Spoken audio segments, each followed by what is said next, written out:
Joining us now, Rhode Island Congressman David Cicilline. He's a Democrat on both the House Judiciary and Foreign Affairs Committees. Congressman, thanks so much for joining us. My pleasure. Good to be with you. So on Twitter, you wrote this: "Dear anonymous senior official in the Trump administration, thank you for your words. They would be much more powerful if you came out and identified yourself. I promise there are millions of Americans who will hold you up as a hero." So tell us why you think it would be more powerful, more advantageous to the country if this senior official came out, announced it was me, was immediately fired by the president, as opposed to staying inside the government and trying to protect the American people from what this official regards as disastrous decisions and awful behavior by the president. Well, I think, first of all, Wolf, the letter to the op-ed, I think, didn't really surprise very many of us. It was consistent with the president's behavior and the way this administration is operating. So there was nothing shocking in it. And, of course, the president and his allies are denying that it's true, claiming it's made up, it's not really a government official. I think what would make it very powerful is if this person were to come forward, identify themselves, and the American people would see that it actually is a member of the Trump administration, a high-ranking official who then would lose his or her job.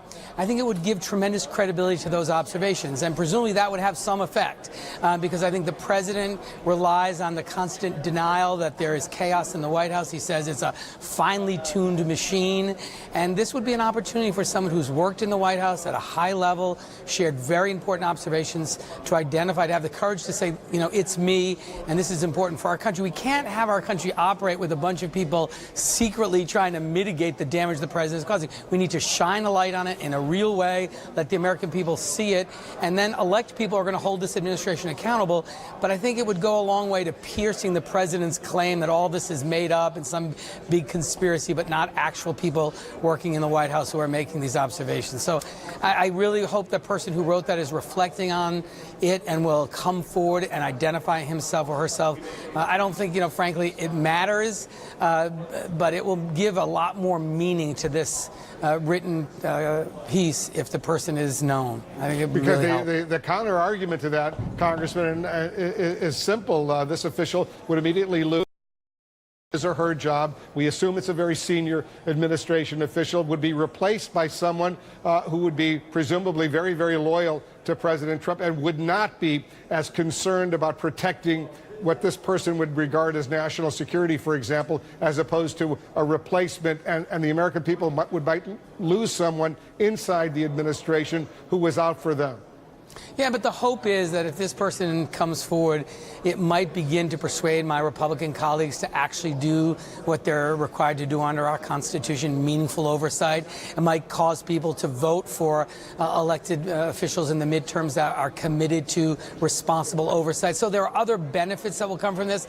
And I think the other thing is the writer of this made it clear that he or she is part of a group of people within the administration that are attempting to protect the country from the worst reckless behavior of this president. Presumably there are others who will continue to do that, but that's not the way our democracy is supposed to work. We elect people. They ought to be allowed to assemble their teams that reflect their own priorities, and kind of relying on people to remain secret in the White House to protect us from our own president is really not the way it's supposed to work. I think shining light on this, having this official identifying himself or herself, and then hopefully that's going to cause a series of other things like real oversight, like the election of the right people in the midterms, and a number of other things that will have a much more significant benefit for our democracy than this one single person within the administration.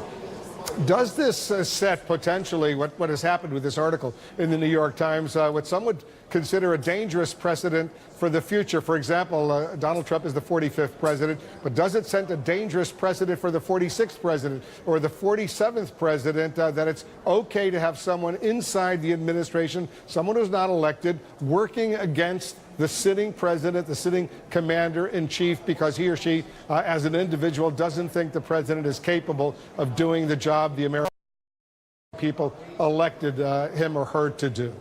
Well, I mean, I think it raises some very serious questions about what your duty is as a high-level official in the government. And people who take those positions take oaths of office, take oaths to our Constitution, to protect and defend the Constitution of the United States and to serve the people of this country. And so you can imagine there are instances where people, in order to honor the oath they've taken, need to take a view contrary to the president, particularly to this president. This is a very unusual moment in our nation's history. I don't know this.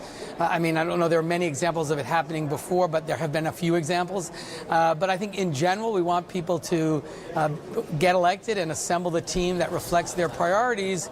But these are dangerous times. These are different times. We've seen a president who has repeatedly taken actions contrary to the interests of our country.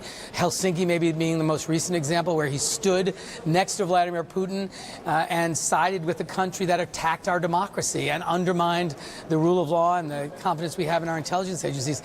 These are unusual times, and I think having people who are willing to be courageous and stand up for our country and put their country over their political affiliation with a particular president is important. But it also is something that people need to understand, and that's why I think the identity of this person would be helpful, to make people understand that this really is happening at the White House, and completely reject the president's notion that everything is terrific and it's running like a finely tuned machine. We know that's not true. This person wrote about it, and they can help confirm that by disclosing who they are. And that argument is clearly also backed up by the new Bob Woodward book, which will officially be out on Tuesday, but so much of it already out there. Congressman